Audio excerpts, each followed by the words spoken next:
Good morning, Africa. Good morning, African Confessions. I am back with another episode. There is a message that I want to share with you guys. The message reads like this.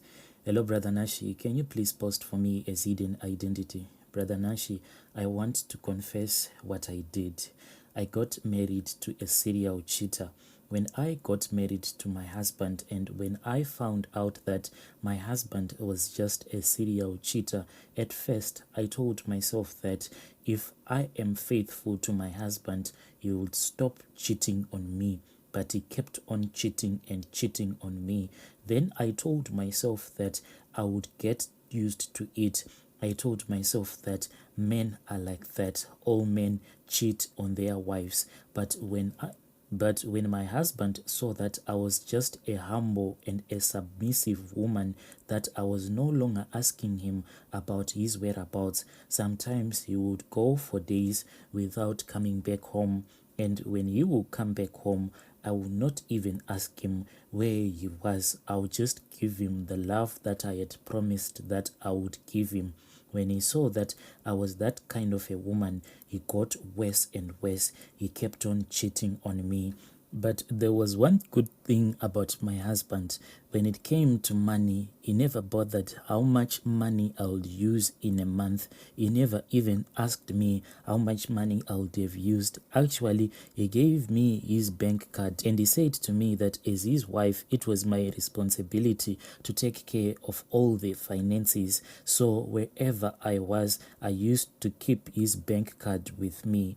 And the reason why my husband never cared so much about money, I knew that at his workplace, he used to make some backdoor deals with some of the clients that would come at his workplace. He would do these backdoor deals without his boss knowing. So the money that he was being given by these clients after they would have done the backdoor deals, he was using that money to spoil me. And also he was using that money to take care of his many girlfriends. He had a lot of girlfriends. I don't know how many women I caught him with. I knew that whenever I would use his phone, I would come across one of his girlfriends, and I have lost count of how many sexually transmitted diseases I have got treated because of him. I remember that the very first night that my husband and we had sexual intercourse, after about 3 days, I was already producing a very smelly discharge. And when I told my husband that there was something going on with me, because before I had met my husband, I had never had sexual intercourse with any man. My husband was my first. So I knew that this was not normal. So after 3 days, I showed my husband and I told him everything that was going on with me. What I'll do is that I would put a panty liner, but within 30 minutes, I would have to change that panty liner because I was producing a smelly discharge. When I showed my husband the discharge that I was producing, he never even cared when I told him. Even today, I still wonder what kind of a man my husband was, because as I was showing him my panty liner that was full of smelly discharge, he actually told me that he wanted us to have sexual intercourse right there, and that is what he did. He forced me. Whenever my husband would want to have sexual intercourse with you, and if you refuse, he would force you even if you don't want. And he never cared. Even when I told him that I was sick, he would carry on with the cheating. He would go out there, he would cheat, and he would come back to me. Then he would force me to have unprotected sex with him. There was this other painful thing that happened to me. My husband came back home late and he said that he was too lazy to bath, so he went straight to bed. I don't know if he had forgotten or what. Oh, Brother Nanshi, I found out that my husband actually had a used condom in his pocket. To this day, Brother Nashi, when I think about that night, I get hurt so much. And I don't know how these sicknesses ended, because in the end, I concluded that it was no use, because I would get an infection, then I would go to the doctor, I'll get cured. Then my husband will not take his medication.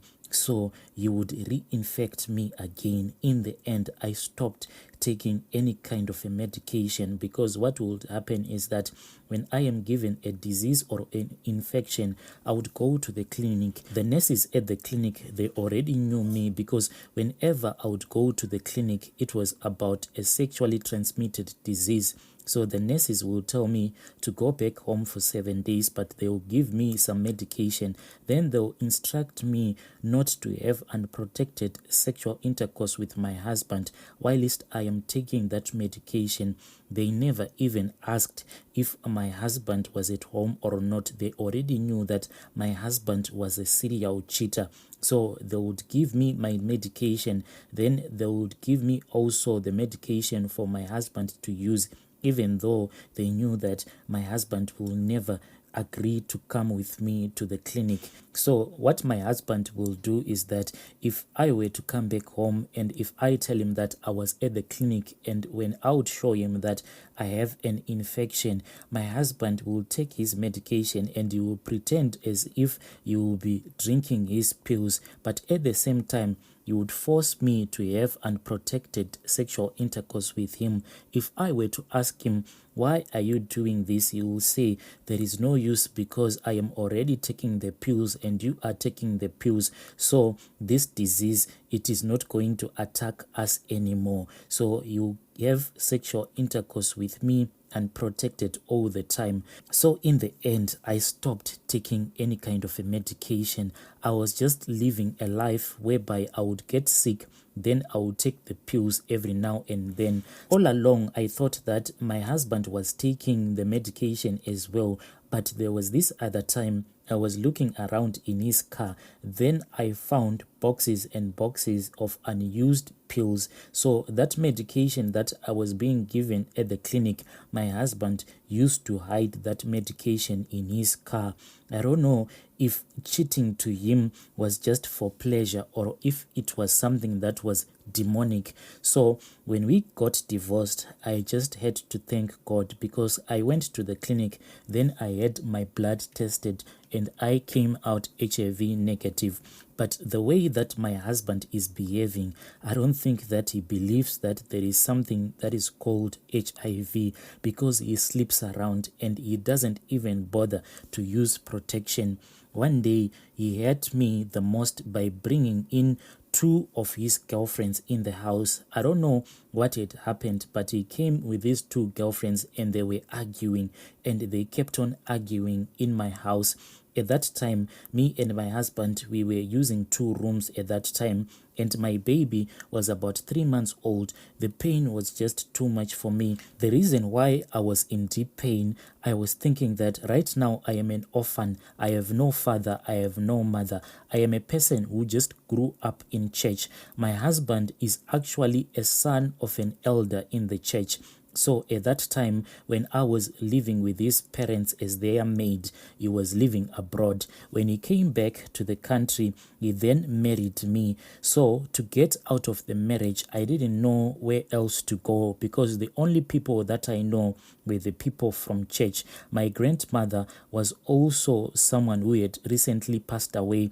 She is the one who had taken care of me when my parents had died, and then the people from church started looking after me, especially my ex-husband's parents. They are the ones who raised me, but I was working for them as their maid. I never went to school.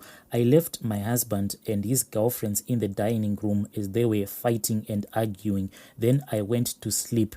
But as if it was not too much, I was heartbroken so much. At that time, I went to sleep, but I was stressed and broken. I was 20 years old at that time. What hurt me the most was that when I woke up, I heard funny sounds. My husband was having sexual intercourse with his girlfriends. The pain was just too much. When I heard those funny sounds, I knew that my husband never loved me. So there were some sleeping pills that were in my room. I was having difficulty of getting sleep since I was always under stress, because like my husband sometimes would go for days and days without coming back home. Sometimes when I would call him, a woman would answer his phone. So I had gone to the pharmacy and I had bought those sleeping tablets. So That day, when I heard that my husband was busy making love to two of his girlfriends in my house, I just took a bottle that was brand new. It had 30 sleeping pills. I just opened that container and I drank them all at once. So when I started to feel unwell, Brother Nashi, I just thought of my baby and I said, what is going to happen to my baby if I die right now? So I had already taken rat poison at that time. So I took my baby and I started giving him water, the water that was mixed with rat poison. I just said to myself, at least we can die together. At that time, I was just feeling dizzy because I had overdosed those sleeping tablets. Because I was feeling weak, I just fell to the ground. So I think that my husband and his girlfriends, they heard the child screaming when I fell down, because the baby also fell down when I fell down. When they came in, they found me and my baby collapsed on the floor. Instead of my husband helping me, he ran away. But I don't know what happened. The next thing, I woke up, I was at the hospital. When I gave my child that water, thinking that it was water with rat poison, apparently what had happened is that I had picked up the wrong water glass, and that water glass, it had water that I had used when I was drinking the sleeping tablets. That was the water that I had given to my baby, instead of giving my baby the water that was mixed with rat poison. That is how my baby survived. When I was at the hospital, my mother-in-law, instead of feeling sorry for me, she started to curse me about what I had done, saying that I was an evil woman who had tried to kill her own child. But every time when I would encounter a problem that was bothering me, I would go to church, I would speak with her as the elder of the church, but she did nothing.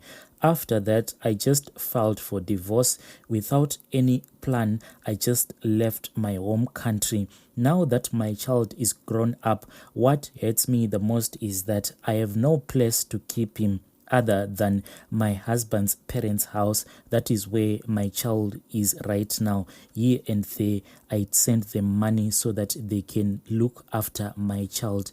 This is my life story, my brother. Dear listeners, right there was a message that I received from one of our dear sisters. Then I had to ask one of our admins to give us a translation. Please let us talk about this story in the comment section. I'll be back with another episode.